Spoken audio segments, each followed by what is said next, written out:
Good morning, everybody, and welcome to this morning's hearing. I'm going to ask Mr. Randall Dong to read the docket. Good morning. Good to see y'all this morning. This is the application of Palmetto Wastewater Reclamation, LLC, for adjustments of rates and charges. Mr. Chairman and other members of the Commission, the docket is in order. Thank you. We'll now take appearances from the parties.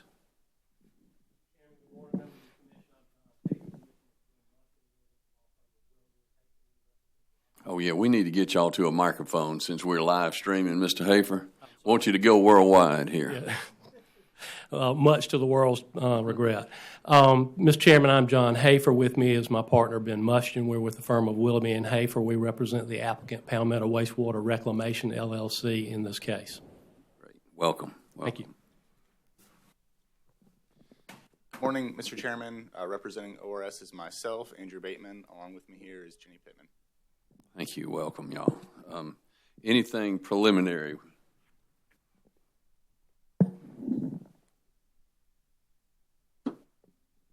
Good morning, once again, Mr. Chairman, Mr. Vice Chairman, members of the Commission. The applicant, Palmetto Wastewater Reclamation, LLC, and ORS have reached a settlement agreement in this case. The agreement was filed with the Commission last Tuesday, April 2nd, 2019. ORS determined that the settlement agreement offered serves the public interest, is a full resolution of all issues in this proceeding, and if adopted by the Commission, will result in rates and charges for wastewater services that are adequate, just, reasonable, non-discriminatory, and which allow the company to earn a reasonable return. As a result of its examination and inspections, ORS determined that PWR complied with all rules and regulations of the Commission, is not the subject of any environmental regulatory enforcement actions, was receptive of and responsive to customer concerns and needs, provided excellent customer and utility service, and ORS believes that PWR has been transparent in its dealings with both customers and ORS. Both ORS and PWR have agreed to stipulate into the record without objection or cross-examination the testimony and exhibits of ORS and PWR witnesses. I'd like to note that a typo was found on page 3 of the settlement agreement and has been corrected in this copy, which, if permitted to address the bench, I'll hand to Ms. Wheat currently.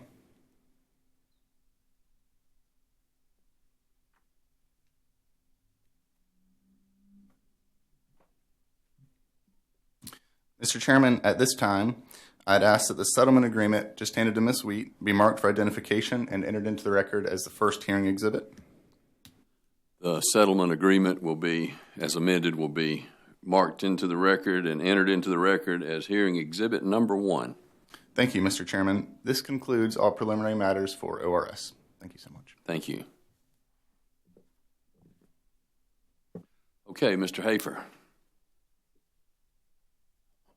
Thank you, Mr. Chairman. There's one preliminary matter. Per the terms of the settlement agreement, the testimony of two of the company's witnesses, Mr. Clayton and Mr. Walker, has been agreed to be stipulated into the record subject to the provision of a verification. That verification for Mr. Clayton's direct testimony, Mr. Walker's direct testimony, and Mr. Walker's rebuttal testimony has been filed, but I do have the original verifications bearing the appropriate notarizations, and I'd like at this time to put those in the record, Mr. Chairman. Okay, Mr. Clayton's and Mr. Walker's pre-filed direct and rebuttal. For Mr. Walker. Mr. Walker's rebuttal testimony will be entered into the record as though given orally from the stand.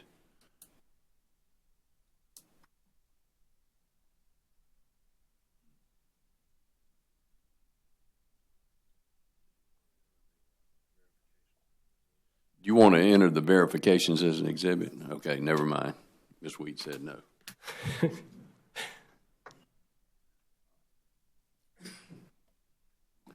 Mr. Chairman, the parties have agreed to present their witnesses in panels, and at this time I would call Andrina Powell-Baker and Brian Stone to come to the table.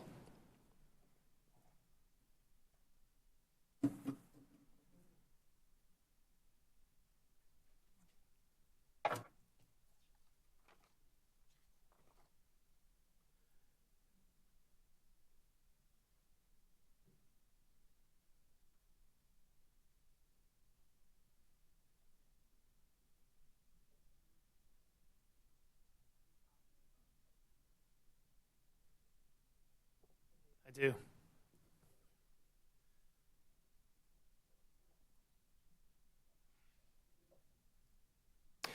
Mr. Chairman, I'd like to get the chair's guidance. Do you prefer to have the witnesses summarize all of their testimony, direct and rebuttal, or would you prefer that we take it in order? We can do direct and rebuttal. All right, thank you, Mr. That'll Chairman. be fine. Okay. Ms. Powell-Baker, would you please state your full name and business address for the record? Yes, my name is Andrina Powell-Baker, and my business address is 420 River Street, Lockhart, South Carolina, 29364. Would you tell the commissioners where you're employed and in what capacity? I'm employed at Palmetto Wastewater Reclamation, LLC, as Senior Manager of Community Relations and Development. I'm also employed in a similar position at Palmetto Utilities, Incorporated, another sewer utility regulated by the Commission, and Lockhart Power Company, an electric utility regulated by the Commission. Now, Ms. Powell-Baker, in connection with this proceeding, did you cause to be pre-filed in this case direct testimony consisting of 8 typewritten pages? Yes, I did. And did you also cause to be pre-filed with that testimony 2 exhibits totaling 39 pages? Yes, I did. If I were to ask you the questions in your pre-filed testimony, would your answers printed therein be the same? Yes. Do you have any additions, corrections, or deletions No, I do to not. your testimony? No, I do not. Mr. Chairman, at this time I would move that Ms. Powell-Baker's direct testimony be copied into the record as if given orally from the witness stand. Ms. Powell-Baker's direct testimony will be entered into the record as though given orally from the stand. Thank you, Mr. Chairman. And I would move that the 2 exhibits to her pre-filed direct testimony, which again total 39 pages, be admitted into the record of evidence as the next hearing exhibits. Ms. Powell-Baker's exhibits will be entered as composite exhibit number 2. Thank you, Mr. Chairman. Ms. Powell-Baker, have you prepared a summary of your testimony? Yes, I have. Would you please give that to the commissioners at this time? Yes, I will. I appreciate the opportunity to appear before the Commission this morning. As Senior Manager of Community Relations and Development for Palmetto Wastewater Reclamation, LLC, or PWR, it is my responsibility to serve as liaison for PWR with regulators, customers, prospective customers, the media, and the general public. In addition, I'm responsible for marketing the assets and capabilities of PWR in an effort to generate new business opportunities which benefit the local economy and the tax base. I also serve in a similar capacity at Lockhart Power Company, a regulated electric utility, which, like PWR's indirect parent corporation, Nye Packlet Milliken Utilities, LLC, is owned by Packlet Milliken Enterprises, LLC. Packlet Milliken, LLC is a South Carolina headquartered company that is owned principally by the Milliken family. The purpose of my testimony this morning is to support PWR's application for an increase in sewer rates. Specifically, I will be discussing PWR's efforts to educate customers about the rate relief proceedings in general, PWR's commitment to customers, neighbors, and the community, and the metrics PWR uses to judge the performance of its customer service group. A notification was direct mailed on November 28, 2018, alerting all customers of PWR that we were planning to apply to the Commission for a rate increase and explaining the need for the requested increase. The notification also included an invitation to 2 town hall meetings for customers to attend, which would provide them with details and an opportunity to have their questions answered by senior Palmetto representatives.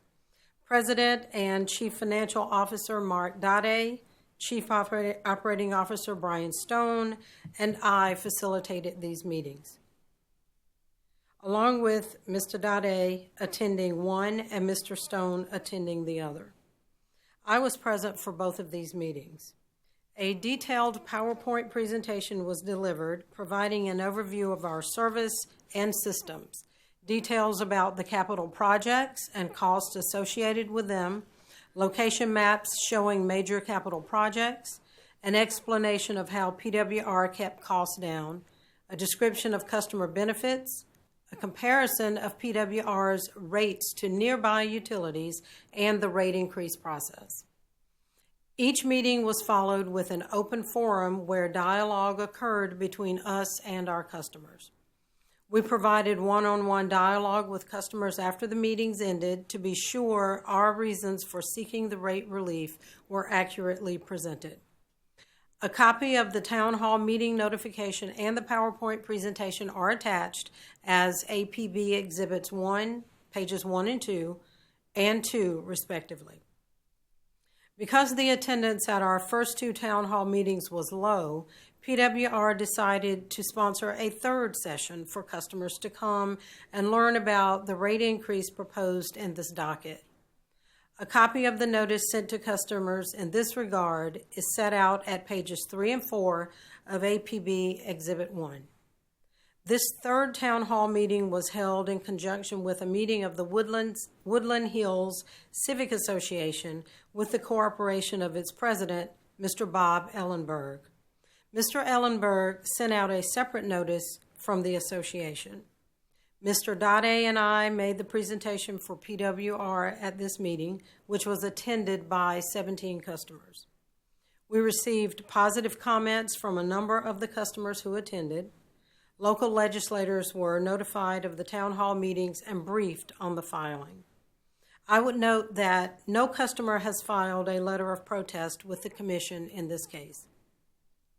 To continue our commitment to strong customer service levels since our last rate increase in 2014, we have divided billing and customer service into 2 groups. A new experienced customer service manager was hired, and training sessions have been held for the customer service team.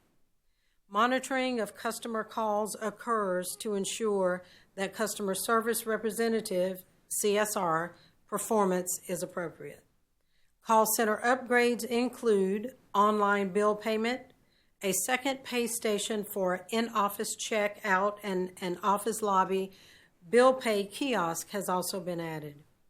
A new user-friendly website is scheduled to be launched at the end of February 2019. We operate a hybrid customer service center, which consists of an automated call center and various support functions, as well as a walk-up window and billing services. The Customer Service Center serves PWR as well as our other systems. And currently there are 4 CSRs who cover the 4 water sewer utility systems operated by Nye Packlet Milliken Utilities, Incorporated. In addition, our customer service manager, customer service supervisor, and 2 collection specialists are also available for support. The metrics that we use are specifically to identify how customer service representatives, or CSRs, respond to telephone calls from customers. The directly relevant parameter for the customer service operation is the number of calls received. There are specific performance goals for the department measured by 3 metrics: average ring time, average talk time, and abandoned calls. Since 2016, data shows that on average, CSRs handle 3,000 calls per month. The average pickup time is within 8 seconds, and the average talk time is just over 4 minutes. Several months of the last 18 months have had no dropped calls. CSR performance is tracked according to number of calls received, number of calls completed, average ring time, average talk time, and abandoned call percentage. Additionally, calls with customers are monitored, and each CSR is graded weekly based on the following additional criteria: initiate and educate. How do they greet the customer? Do they obtain their name and use it to make the call personal? Do they inquire to the nature of the call, and do they ask how they can be of assistance? Obtain details. Do they explain account status, offering concise details and what they can do to help resolve the situation? And summary and close. Do they briefly recap the conversation and ask if any further assistance is needed? The Pacolet Milliken culture includes a strong focus on community service and environmental sustainability, which PWR adheres to. In addition to providing over 40 years of capital investment and job creation, PWR and or its employees participate in sponsor and charitable donations to numerous community organizations, including the Palmetto Health Foundation Breast Cancer Walk for Life, American Cancer Society's Relay for Life, National Child Safety Council, and Families Helping Families. This concludes my summary. Thank you, Ms. Powell-Baker. Mr. Chairman, with the Chair's permission, I'll present Mr. Stone's testimony at this time. Mr. Stone, would you please state your name and business address for the record? My name is Brian Stone, and my business address is 1710 Wood Creek Farms Road, Elgin, South Carolina. Would you tell the commissioners where you're employed and in what capacity? Yes, I am the Chief Operating Officer of Nye Pacolet Milliken Utilities, LLC, and its subsidiaries, including the applicant, Palmetto Wastewater Reclamation, LLC, and Palmetto Utilities, Inc., another sewer utility regulated by the Commission. I'm also Chief Operating Officer of Lockhart Power Company, an electric utility regulated by the Commission. Mr. Stone, in connection with this proceeding, did you cause to be pre-filed direct testimony consisting of 9 typewritten pages? Yes, I did. And did you also cause to be pre-filed with that testimony an appendix consisting of 1 page? Yes, I did. If I were to ask you the questions in your pre-filed testimony, would your answers printed therein be the same if you gave them from the witness stand? Yes. Do you have any additions, corrections, or deletions to your testimony? No, I do not. Mr. Chairman, at this time I would move that Mr. Stone's pre-filed direct testimony be copied into the record as if given orally from the witness stand. Mr. Stone's pre-filed direct testimony will be entered into the record as though given orally from the stand. Thank you, Mr. Chairman. At this time, I'd also move that his appendix be entered into the record of evidence as the next hearing exhibit. Mr. Stone's appendix will be entered into the record as exhibit number 3. Number 3. Mr. Stone, have you prepared a summary of your direct testimony for the commissioners? Yes, I have. Would you please give that to them at this time? Yes, I will. I appreciate the opportunity to appear before the Commission again, this time in support of the application of Palmetto Wastewater Reclamation, LLC, or PWR, for needed rate relief. In my pre-filed testimony, I described PWR's recent significant capital investments made, one, in pursuance of the Memorandum of Understanding entered into by the company with DHEC when the Alpine and Woodland systems were acquired, and 2, to address the uninsured costs arising out of the significant damage done to the Alpine treatment plant and submergence of it and the Woodlands treatment plant by the flood of 2015. These investments are the primary drivers for the rate relief sought in this docket, with some $6.8 million having been expended since the company's last rate relief proceeding, as noted in Mr. Clayton's testimony. My testimony describes why those investments were necessary and explains that capital expenditures for the treatment components of our plant have plateaued as a result. My testimony also demonstrates the benefits to customers from these investments, which include reductions in inflow and infiltration, sanitary sewer overflows, reduced operating costs, and improved system reliability, efficiency, and performance. This concludes my summary. Now, Mr. Stone, did you also cause to be filed in connection with this proceeding pre-filed rebuttal testimony consisting of 8 typewritten pages? Yes. Did you have any exhibits to that testimony? Yes, I did. To your rebuttal testimony? Oh, I'm sorry. No, I did not. Thank you. If I were to ask you the questions in your pre-filed rebuttal testimonies, would your answers printed therein be the same if you gave them from the witness stand today? Yes. Do you have any additions, deletions, or corrections to your rebuttal testimony? No, I do not. Mr. Chairman, at this time I would move that Mr. Stone's pre-filed rebuttal testimony be copied into the record as if given orally from the witness stand. Mr. Stone's pre-filed rebuttal testimony will be entered into the record as though given orally from the stand. Thank you, Mr. Chairman. Mr. Stone, have you prepared a summary of your rebuttal testimony for the commissioners? Yes, I have. Would you please give that to them at this time? Yes, I will. The purpose of my rebuttal testimony is to respond on behalf of PWR to ORS's position that PWR's increase should be limited to $1.19 per SFE instead of the $6.68 per SFE that PWR seeks in its application. This is an 82% reduction of PWR's requested increase and would result in a rate of $35.69 per SFE, 3.45% increase over the current rate, instead of the $41.18 per SFE, or 19.38% increase over current rate, sought by PWR. I understand that ORS reaches this small increase to the rate by adjusting PWR's proposed expenses, rate base, and revenues, and by reducing PWR's proposed return on equity, or ROE. If adopted by the Commission, these ORS adjustments and reduction will result in additional revenues of only $114,516. This does not reflect the effect of the additional rate case expenses which have been and will be incurred since ORS completed its audit. As is reflected in the rebuttal testimonies of PWR witnesses Dade and Harold Walker, the company disagrees with some of the adjustments proposed by ORS's internal witnesses and outside consultant, Mr. Parcell, regarding an appropriate ROE. If the Commission were to accept any or all of the adjustments and ROE proposed by ORS, the resulting rate is not in the public interest as ORS contends.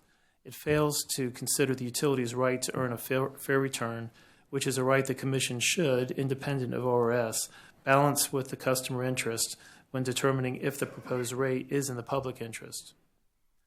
ORS's recommendation does not correctly apply South Carolina Code Section 58-50-10. ORS implicitly assumes that the only concern of customers is a lower rate, which is not a correct assumption. The statute encompasses all aspects of customers' utility services and recognizes that it's desirable that customers have reliable and high-quality service. Our customers understand that such service comes at a cost. No customers filed a protest letter with the Commission opposing the proposed monthly service rate of $41.18 per SFE, which is slightly more than a 19% increase. This is highly unusual, nor has any customer requested a public hearing. I think this is also noteworthy. ORS has identified no issues with the quality of PWR's utility service or customer service. ORS has stated that PWR is in full compliance with the Commission's regulations and that there have been no environmental events reportable to the DHEC. These facts demonstrate an exemplary level of utility service and performance which happened only by a consistent commitment on the part of PWR. That commitment is manifested to a great degree in PWR's investment in its facilities. This includes approximately $6.8 million of capital improvements since PWR's last rate relief proceeding. These were needed to refurbish the Alpine and Woodland systems, which were in a poor state of repair, and to bring them into regulatory compliance. This amount is in addition to the approximately $6 million that PWR had previously invested in these two systems to bring them up to the standards required by DHEC as contemplated in the PWR's Memorandum of Understanding with DHEC, which is referenced in the testimony of Mr. Dade. The statute cited by ORS requires that it consider continued investment in utility facilities so as to enable PWR to provide reliable and high-quality utility services. The ORS position actually serves to discourage any future investment in facilities by PWR or any of the other utilities affiliated with PWR, such as the much larger Palmetto utilities. This is so because if ORS's position is adopted, the resulting operating margin would be 14.75%. This operating margin would be approximately 13% lower than the 17.07% operating margin previously allowed by the Commission for PWR. Additionally, PWR's ad valorem taxes have increased by approximately $350,000 as a result of our $6.8 million investment.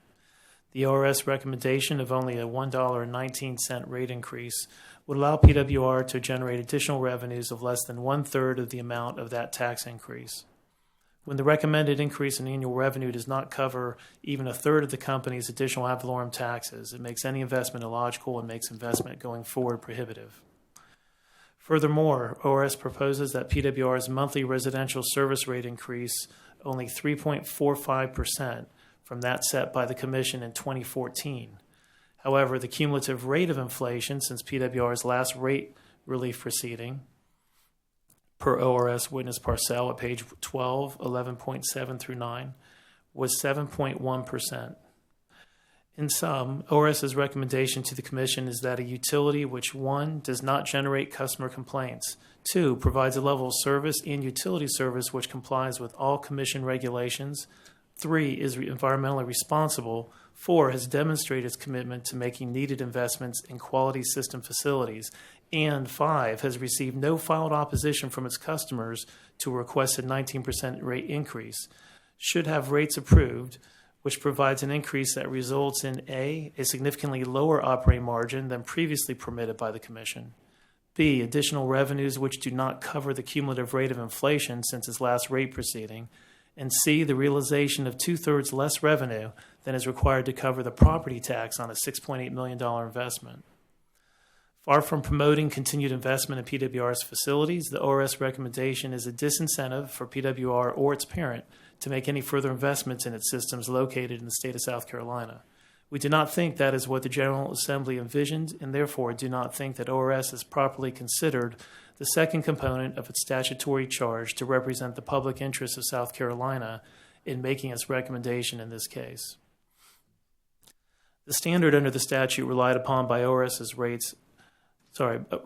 only by ORS's relates only to its representation of the state in rate-making matters before the Commission.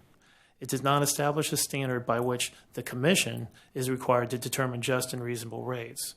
PWR believes that the public interest is only achieved by a Commission determination that balances the interests of customers with the constitutional right of utility to earn a fair return on its investment, as discussed in the testimony of Mr. Walker.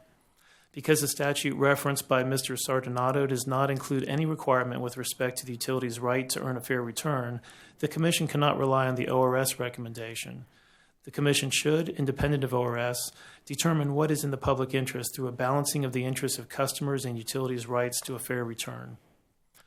A return of a $6.8 million investment in assets, which does not generate additional revenue sufficient to cover additional property taxes that have to be paid on the new assets, is not a fair return on the investment. No reasonable investor would ever devote resources to an investment which basically does not recover the property taxes created by its asset acquisitions and does not generate revenues which even match, much less exceed, the cumulative rate of inflation over the time periods in which the capital acquisitions are made. In short, no reasonable investor will make a risky investment in which the best case is a negative return in real dollars. This concludes my rebuttal summary. Thank you, Mr. Stone. Now, Mr. Chairman, by the agreement of the parties and with the approval of the Commission's legal advisor, Mr. Stone will be adopting the direct and rebuttal testimony of company witness Mark Dade, and we would like to present that testimony at this time. Go right ahead. Thank you, Mr. Chairman. Mr. Stone, you're the same Brian Stone who's given direct and rebuttal testimony in this proceeding, correct? Yes, I am. Now tell us why you're on the witness stand again. By the agreement of the parties, I am adopting the direct pre-filed testimony of Mark S. Dade, who is President and Chief Financial Officer of Palmetto Wastewater Reclamation, LLC. Due to a health issue, Mr. Dade is unable to testify today. The company very much appreciates the Office of Regulatory Staff's accommodation in this regard and the Commission's compassion and forbearance in allowing me to adopt Mr. Dade's pre-filed direct testimony and to sponsor his exhibits. Mr. Stone, in that connection, have you reviewed the pre-filed direct testimony of Mr. Dade consisting of 9 typewritten pages? Yes, I did. Are there any exhibits to that testimony? Yes, there is a 1-page appendix and a 1-page exhibit. Do you adopt Mr. Dade's direct pre-filed testimony, appendix, and exhibit as your own? Yes, I do.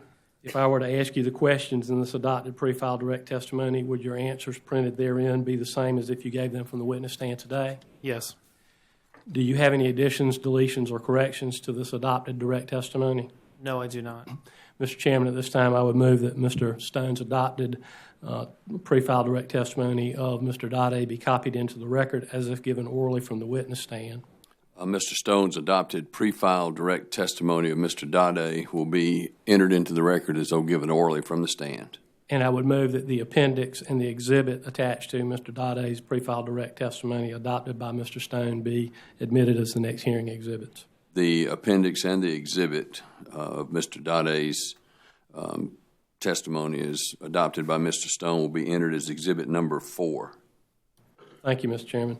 Mr. Stein, have you prepared a summary of your adopted direct testimony for the commissioners? Yes, I have. Please give that to him at this time. Yes, I will. The purpose of my testimony is to provide the Commission with an overview of, 1, the financial structure of the service company that provides management and administrative services and personnel to Palmetto Wastewater Reclamation, LLC, or PWR, and the allocation of overhead from PWR's parent entities. 2, review background and specific financial issues related to PWR, its rates, and rate application. And 3, generally support PWR's rate application. As the Commission is aware, Alpine Utilities, Inc. and Woodland Utilities, Inc. were separate public utility companies which began operating in the Midlands area in the late 1960s and early 1970s. In August 2011, they were transferred to PWR with the Commission's approval under Order Number 2011-320 and Docket Number 2011-65-S. In a rate case filed in 2014, specifically in Commission Docket Number 2014-69-S, the Alpine and Woodland systems were consolidated and their rate schedules were merged, creating a uniform rate for all customers. PWR has invested over $13 million, $6.8 million since its last rate case in 2014, to comply with the requirements of the Memorandum of Understanding reached with DHEC when the Alpine and Woodland systems were acquired. This work, which was desperately needed to mend what were broken systems, has been timely completed and the MOU has been closed. PWR has done this in as efficient a manner as possible, as is demonstrated by the relatively low current and proposed service rate. PWR must be allowed to recover a reasonable return on its capital investments in order for it to justify not only this investment, but also future investments in South Carolina by its parent entities. Nye America Operating, LLC is a service company that provides employees that serve the utilities owned by Nye Packlet Milliken Utilities, LLC. Therefore, its books reflect the cost for the overhead and, quote, shared services. The shared services it performs include accounting, customer service, billing, finance and cash management, third-party operator contract management, capital project management, and engineering. Nye America Operating has 30 employees, with management having over 100 combined years of water and wastewater experience. These employees include engineers, CPAs, administrative personnel, and field personnel. For rate case purposes, all applicable corporate overhead costs are allocated or specifically assigned to the utilities. The companies whose corporate overhead costs are incurred are 1, Nye America Operating, and 2, Packlet Milliken LLC, which is the ultimate parent entity that owns Nye and all of its affiliates. The corporate overhead costs, 1, may be allocated based on equivalent residential connections, or ERCs, for all utilities, or 2, may be specifically assigned to the utility that receives the benefit of the cost incurred. The largest contributor to corporate overhead is Nye America Operating, whose related costs include payroll, benefits, office rent and expenses, and travel. Packlet contributes some corporate overhead costs and includes costs for employees doing work benefiting the owned utilities, costs for their corporate financing and governance, and costs for direct support on contractual, construction, and regulatory matters. Certain costs recorded for Nye America Operating are excluded from the allocation because they have previously been disallowed, are specifically assignable to a particular utility, or involve activities that do not benefit the utility customers. After removing the excluded costs, the remaining costs are allocated to the utilities based on the ratio of the PWR's ERCs to the total ERCs managed by Nye America Operating. There are also some expenses for Nye America Operating which may be incurred for a specific utility. These expenses are removed from the allocation and specifically assigned to the benefiting utility. By sharing these costs between two utilities and over 45,000 ERCs, duplication of costs is eliminated and efficiencies are captured to the benefit of our customers. PWR uses contract operators, which we have the technical and financial expertise to manage. Nye America Operating also has 4 full-time employees dedicated to underground system refurbishment projects, the expense of which is allocated between all systems. PWR last requested a general rate increase in March 2014 based on a test year ending December 31st, 2013. By order number 2014-752, the Commission authorized an increase to $34.50 per SFE. As the financial statements attached as exhibits and schedules to this application demonstrate, and as the testimony of PWR witness Donald Clayton confirms, PWR is in need of rate relief due primarily to increases in its capital expenditures and, to a lesser extent, increases in its operational expenses since its last rate relief proceeding. This need is exacerbated by the fact that, since the company's last rate increase, it has lost some 630 ERCs from its customer base. Some of this is attributable to the closure of a large apartment complex following the 2015 flood, and also to the loss of commercial customers which have closed their businesses. As a result of the $6.8 million in investment since the last rate case, PWR's property taxes have gone up by almost $376,000 per year. As shown in MD Exhibit 1, the neighboring residential sewer utility rates and the proposed increased PWR rates are lower than comparable private utilities and most governmental utilities, even after the significant capital investments which have been made. We think the proposed rates are just and reasonable and will allow the company to continue providing safe and reliable service.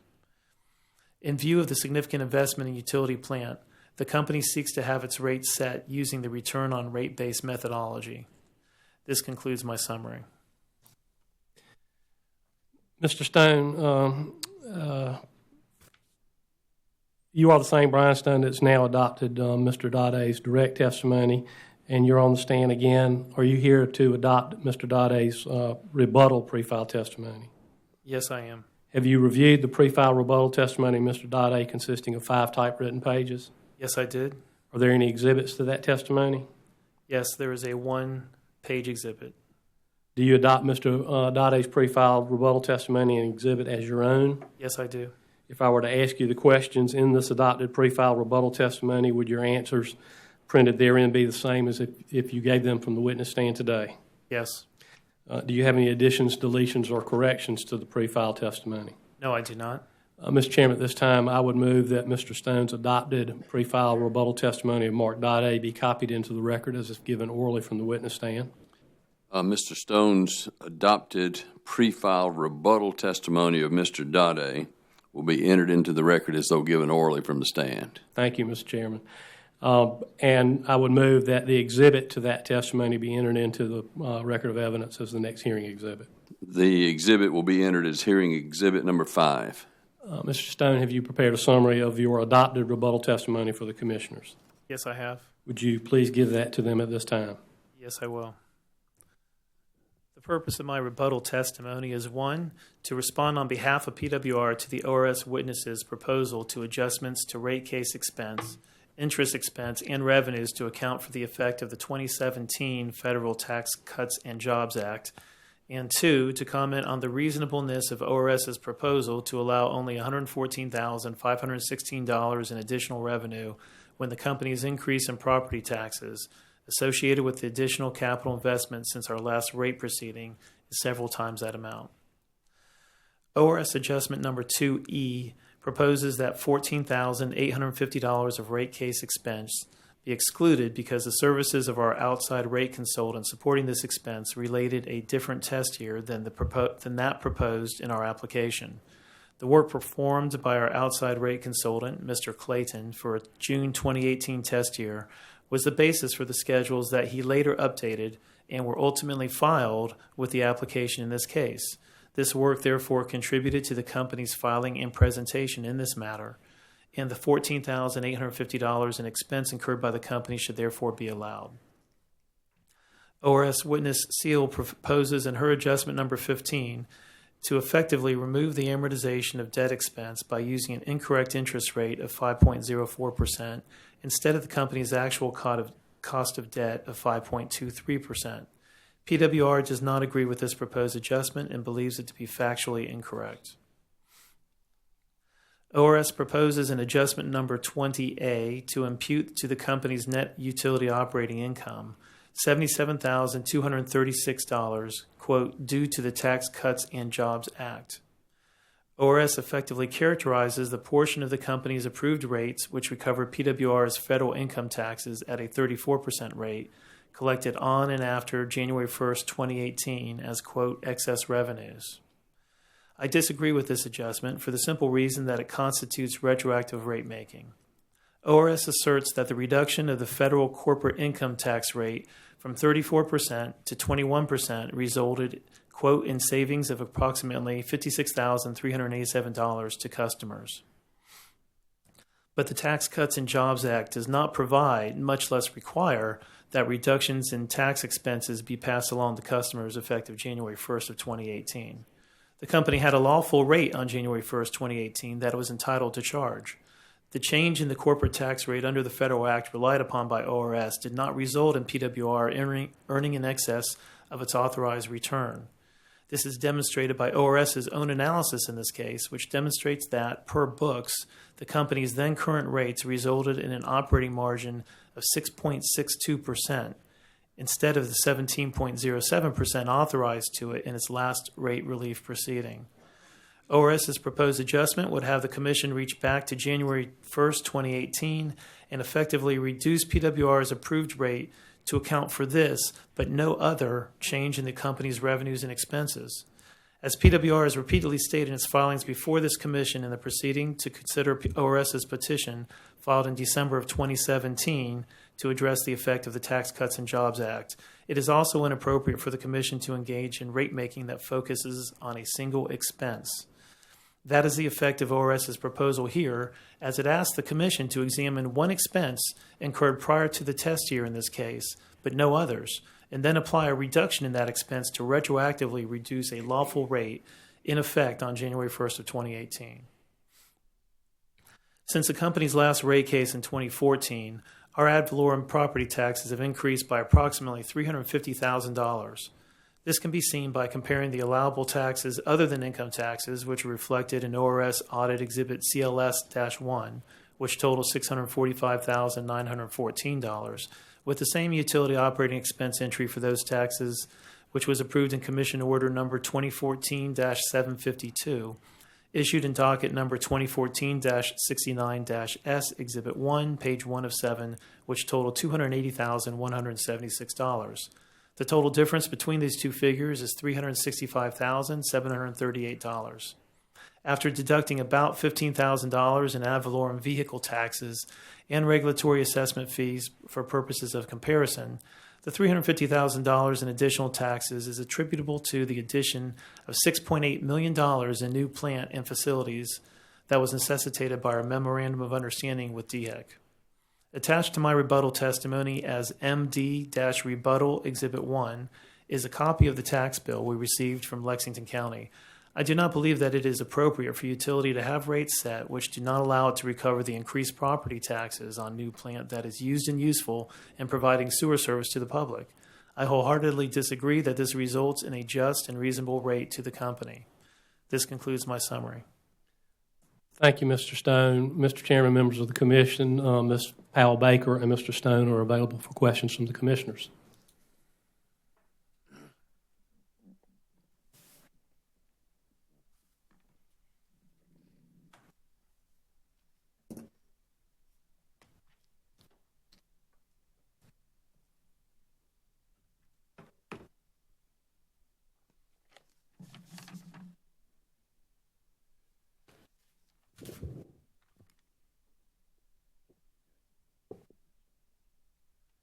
Okay, Mr. Hafer. Yes, Mr. Chairman. This is probably something that I rushed through on Mr. Clayton and Mr. Walker's testimony. I want to make sure we get the exhibits entered. So we've got, Ms. Wheat would say, we've got Mr. Clayton, we've got an appendix A and B to his direct testimony, and I wanted to make sure that I'm correct and that we get it entered correctly. Mr. Chairman, I understood that the settlement agreement, which contains that, was entered into as the first exhibit in the case. But yes, Mr. Clayton did have an Appendix A which was attached to his testimony, and Appendix B. Okay, let's go ahead and enter that separately and make sure we've got it satisfied everybody here. So Appendix A and B will be entered as hearing exhibit number 6. And then we got Mr. Walker. Mr. Walker's direct testimony had an Appendix A of 7 pages, Okay. and then an Exhibit 1 consisting of 48 pages.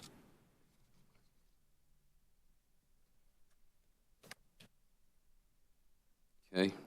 So we'll get Appendix A, and then Exhibit 1 will be entered as composite exhibit number 7. Thank you, Mr. Chairman. Thank you. Okay. Commissioners, questions? Mr. Chairman. Mr. Williams. Thank you, Mr. Chairman. Good morning, Mr. Stone. Good morning. Could you help the commission understand the discrepancy in the customers based on the ORS position compared to the company's position? There seems to be a discrepancy in the number of customers. The application lists 1,699 current customers, and ORS takes a position that the company only has 1,433 customers. No, I cannot answer that question. I'll be happy to find that and file in a late filed exhibit, or perhaps the ORS witness may have the answer to that. But I'm sorry, I cannot. Okay. Well, can you confirm that the company's position is that it has 1,699 current customers? Did you find that number in our testimony, or? Yes. Okay. I'm looking at Exhibit B, Schedule E. Of Mark Dade's testimony? Of the application.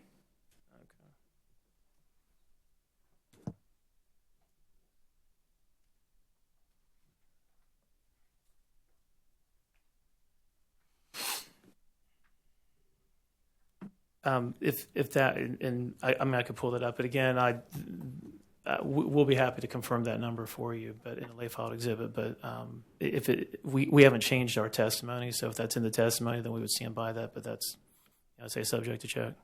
Okay. Regarding the adjustment for excess revenues related to the Tax Cut and Jobs Act, I have a couple of questions for the entire panel. So, Ms. Powell-Baker, you can chime in.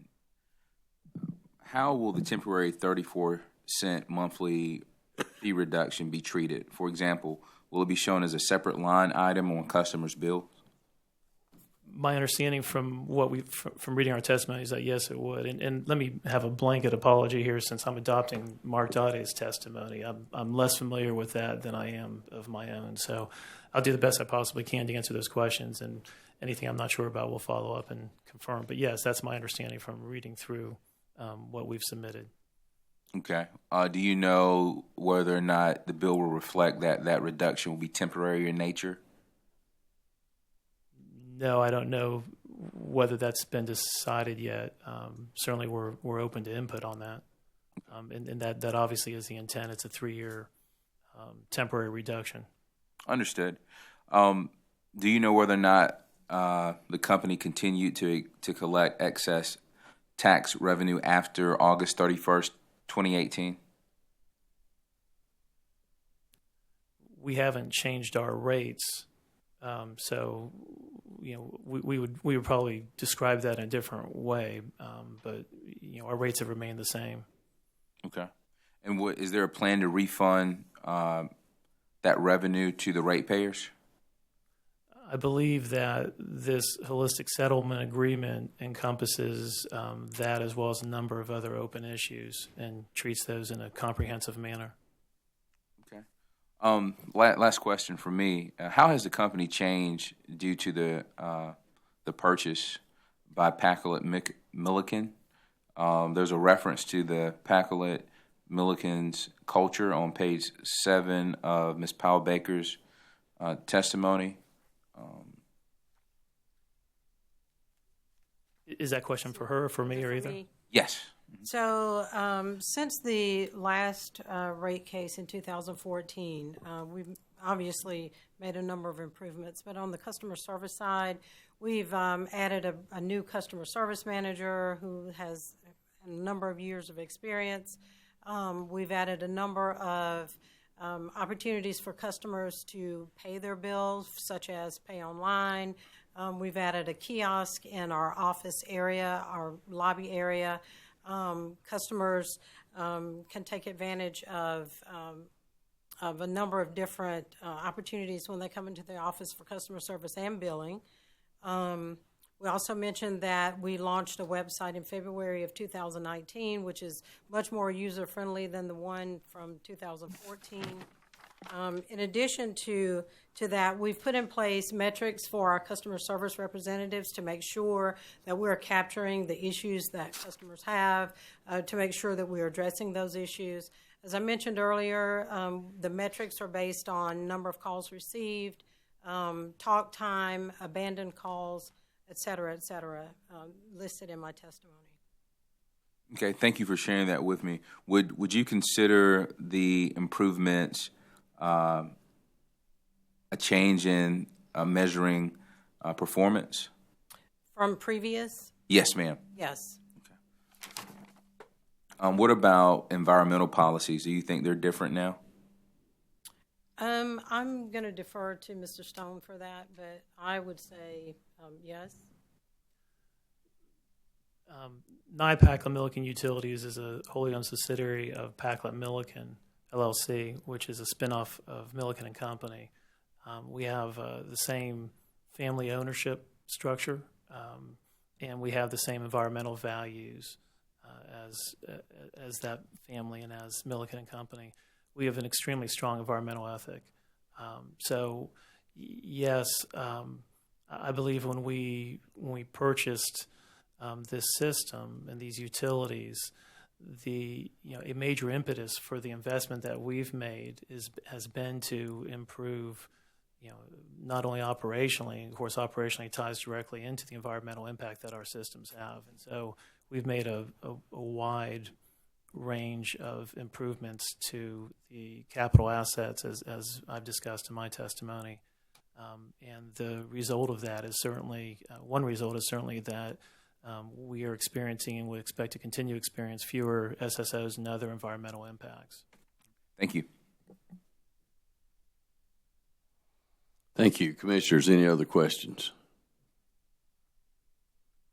Okay. Are y'all going to talk any about the settlement, or is ORS going to talk about the settlement? Who's going to talk about the settlement? Mr. Chairman, we have witnesses that'd be happy to talk about the Okay. settlement. We just want to make sure we get that spoken out in the open here. Okay. Any redirect, Mr. Hafer? No, Mr. Chairman, that concludes the applicant's case. Thank you. Thank you, folks, for being up here, and you may step down and be excused. Thank you.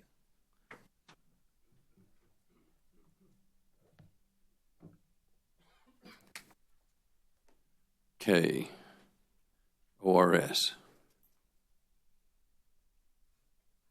Mr. Chairman, at this time, ORS calls its panel, Mr. Schellinger, Mr. Sandinato, and Ms. Seal to the stand. We would like to extend our many thanks to the Commission and Ms. Wheat for allowing us to present our witnesses via the panel format.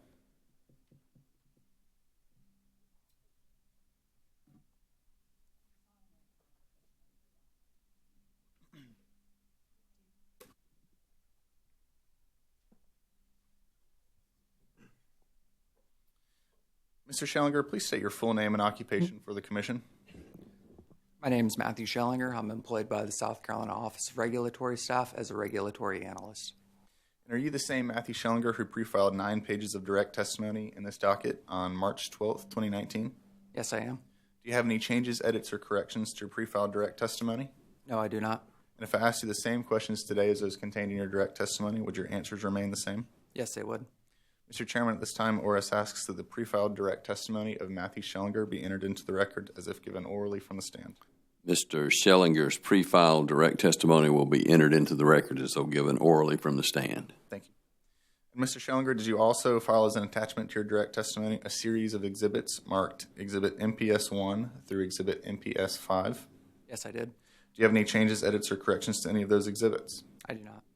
Mr. Chairman, at this time, ORS would ask that Mr. Schellinger's direct testimony exhibits be marked for identification and entered into the record as the next composite hearing exhibit. Mr. Schellinger's direct testimony exhibits MPS 1 through 5 will be entered as hearing exhibit number 8. And are you the same Matthew Schellinger who profiled 5 pages of surrebuttal testimony in docket 2018-82S on March 26, 2019? Yes, I am. Do you have any changes, edits, or corrections to your profiled surrebuttal testimony? I do not. And if I asked you the same questions today as those contained in your surrebuttal testimony, would your answers remain the same? Yes, they would. Mr. Chairman, ORS asks that the pre-filed surrebuttal testimony of Matthew Schellinger be entered into the record as if given orally from the stand. Mr. Schellinger's pre-filed surrebuttal testimony will be entered into the record as though given orally from the stand. Thank you. Mr. Schellinger, did you file as an attachment to your surrebuttal testimony an exhibit marked MPS 1? Yes, I did. Do you have any changes or corrections to that exhibit? I do not. Mr. Chairman, ORS would ask that Mr. Schellinger's surrebuttal exhibit MPS 1 be entered into the record as the next hearing exhibit. Mr. Schellinger's surrebuttal exhibit MPS 1 will be entered as hearing exhibit number 9. Thank you. Mr. Schellinger, did you prepare a summary of your direct and surrebuttal testimonies? Yes, I did. Would you please present that summary to the Commission? Happy to. Good morning, Mr. Chairman and members of the Commission. My testimony and surrebuttal testimony addresses ORS's recommendations related to the regulatory liability account created by Commission Order Number 2018-308 related to the Tax Cuts and Jobs Act. Specifically, I addressed the calculation of excess deferred income taxes, or EDIT, and the inclusion of EDIT as a reduction to rate base. The amortization of EDIT through both the protected and unprotected components, and the return of excess revenues collected by PWR since January 1st, 2018. As a result of the settlement agreement, all issues pending between ORS and PWR related to the Tax Cuts and Jobs Act have been resolved. This concludes my summary. Thank you, Mr. Schellinger. Mr. Sandinato, please state your full name and occupation for the Commission. My name is Anthony Sandinato, and I'm employed as a regulatory analyst for the Office of Regulatory Staff. And are you the same Anthony Sandinato who pre-filed 8 pages of direct testimony in this docket on March 12, 2019? Yes, I am. Do you have any changes, edits, or corrections to your pre-filed direct testimony? No, I do not. And if I asked you today the questions contained in your pre-filed direct testimony, would your answers remain the same? Yes, they would. Mr. Chairman, ORS asks that the pre-filed direct testimony of Anthony Sandinato be read into the record as if given orally from the stand. Mr. Sandinato's pre-filed direct testimony will be entered into the record as though given orally from the stand. Thank you. And Mr. Sandinato, did you also file several exhibits to your direct testimony marked as AMS 1 through AMS 4? Yes, I did. Do you have any changes, edits, or corrections to any of those exhibits? No, I do not. Mr. Chairman, ORS asks that exhibits AMS 1 through AMS 4 be marked for identification and entered into the record as the next composite hearing exhibit. Exhibits AMS 1 through 4 will be entered as exhibit number 10. And are you the same Anthony Sandinato who pre-filed 6 pages of surrebuttal testimony on March 26, 2019? Yes, I am. Do you have any changes, edits, or corrections to your pre-filed surrebuttal testimony? No, I do not. And if I asked you the same questions today as those contained in your surrebuttal testimony, would your answers remain the same? Yes, they would. Mr. Chairman, ORS would ask that the pre-filed surrebuttal testimony of Anthony Sandinato be read into the record as if given orally from the stand. Mr. Sandinato's pre-filed surrebuttal testimony will be read into the record as though given orally from the stand. Thank you. And Mr. Sandinato, did you file as an attachment to your surrebuttal testimony an exhibit marked surrebuttal exhibit AMS 1? Yes, I did. Do you have any changes, edits, or corrections to that exhibit? No, I do not. Mr. Chairman, ORS asks that Mr. Sandinato's surrebuttal exhibit AMS 1 be marked for identification and be marked for identification and entered into the record as the next hearing exhibit. Mr. Sandinato's surrebuttal exhibit AMS 1 will be entered as hearing exhibit number 11. And Mr. Sandinato, did you prepare a summary of your direct and surrebuttal testimonies? Yes, I did. Would you please present your summary to the Commission? Certainly. Good morning, Mr. Chairman and members of the Commission. My testimony addresses ORS's review of Palmetto Wastewater Reclamation's compliance with Commission rules and regulations. I address adjustments to test year revenues and provide the ORS proposed rates and proposed revenues. Further, I address changes to certain tariff language and ORS's adjustments related to corporate overhead expenses. My surrebuttal testimony responds to certain portions of company witness Stone and Dade's rebuttal testimony and details revised ORS proposed rates. Subsequent to the filing of my direct and surrebuttal testimony, a settlement agreement was reached between ORS and the company. This agreement would provide the company with an opportunity to earn a return on equity of 9.93%. The settlement agreement is offered as a fair, reasonable, and full resolution of all issues in this proceeding. Further, ORS believes that the settlement agreement is in the public interest of South Carolina and respectfully requests that the Commission approve it as presented. This concludes my summary. Thank you, Mr. Sandinato. Ms. Seal, please state your full name and occupation for the Commission. My name is Christina Seal. I'm employed with the South Carolina Office of Regulatory Staff as a senior auditor. And are you the same Christina Seal who pre-filed 14 pages of direct testimony in this docket on March 12th, 2019? Yes, I am. Do you have any changes, edits, or corrections to your pre-filed direct testimony? No, I do not. And if I ask you the same questions today as those contained in your pre-filed direct testimony, would your answers remain the same? Yes. Mr. Chairman, ORS asks that the direct testimony of Ms. Seal be read into the record as if given orally from the stand. Ms. Seal's pre-filed direct testimony will be entered into the record as though given orally from the stand. And Ms. Seal, did you also file several exhibits to your direct testimony marked as exhibits CLS 1 through CLS 7? Yes. Do you have any changes, edits, or corrections to any of those exhibits? No, I do not. Mr. Chairman, ORS would ask that Ms. Seal's exhibits CLS 1 through CLS 7 be marked for identification and entered into the record as the next composite hearing exhibit. Ms. Seal's exhibits CLS 1 through 7 will be entered as hearing exhibit number 12. And are you the same Christina Seal who pre-filed 5 pages of surrebuttal testimony in this docket on March 26, 2019? Yes. Do you have any changes, edits, or corrections to your pre-filed surrebuttal testimony? No, I do not. And if I ask you the same questions today as those contained in your surrebuttal testimony, would your answers remain the same? Yes. Mr. Chairman, ORS would ask that Ms. Seal's surrebuttal testimony be read into the record as if given orally from the stand. Ms. Seal's pre-filed surrebuttal testimony will be entered into the record as though given orally from the stand. Thank you. And Ms. Seal, did you file as an attachment to your surrebuttal testimony surrebuttal exhibits CLS 1 through CLS 7? Yes. Do you have any changes, edits, or corrections to those exhibits? No, I do not. Mr. Chairman, at this time, ORS would ask that Ms. Seal's surrebuttal exhibits be marked for identification and entered into the record as the next composite hearing exhibit. Ms. Seal's surrebuttal exhibit CLS 1 through 7 will be entered into the record as hearing exhibit number 13. Thank you. Ms. Seal, did you prepare a summary of your direct and surrebuttal testimonies? I did. Would you please present your summary to the Commission? Sure. Good morning, Mr. Chairman and members of the Commission. The purpose of my direct testimony is to set forth the findings and recommendations resulting from ORS's examination from the company's application. Our examination consisted of verifying the operating experience, operating margin, and rate base per the company's application, testing under the underlying transactions to ensure they were properly supported, had a stated business purpose, and were allowable for rate-making purposes. And lastly, adjusting as necessary the revenues, expenditures, and rate base to normalize the test year. In addition, my surrebuttal testimony addresses certain issues raised by the company's witnesses, Dade and Stone, in their rebuttal testimonies. ORS updated audit exhibits for the increase in the weighted average cost of debt to 5.23%, which changed interest expense on long-term debt as well as all other fallout adjustments. These updates are shown in my surrebuttal exhibits CLS 1 through CLS 7. This concludes my summary. Thank you, Ms. Seal. Finally, Mr. Chairman, I'd ask that the verified direct and surrebuttal testimonies of ORS witness Parcell be read into the record as if given orally from the stand. Mr. Parcell's verified direct testimony, pre-filed direct and surrebuttal testimony will be read into the record as though given orally from the stand.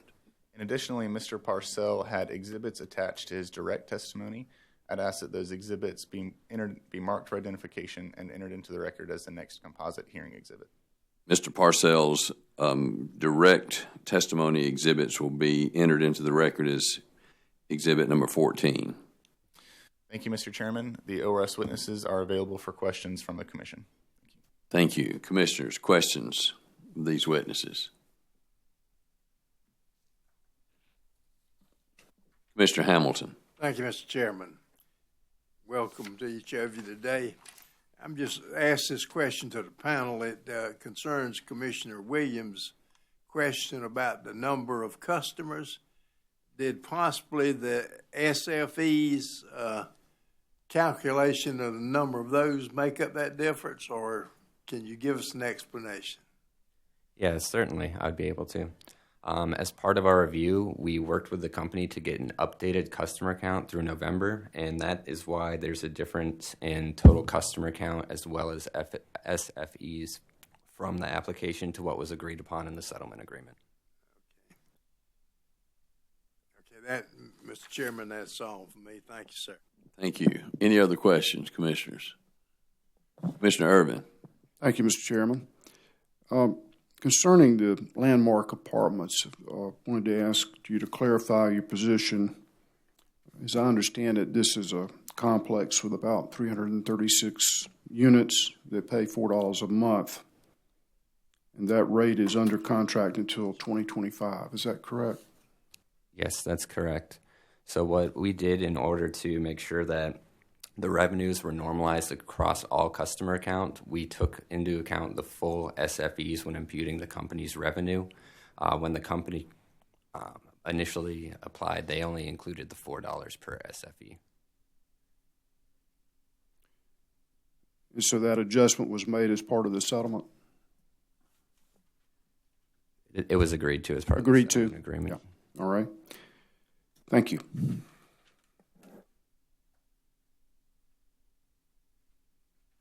Commissioners, any other questions?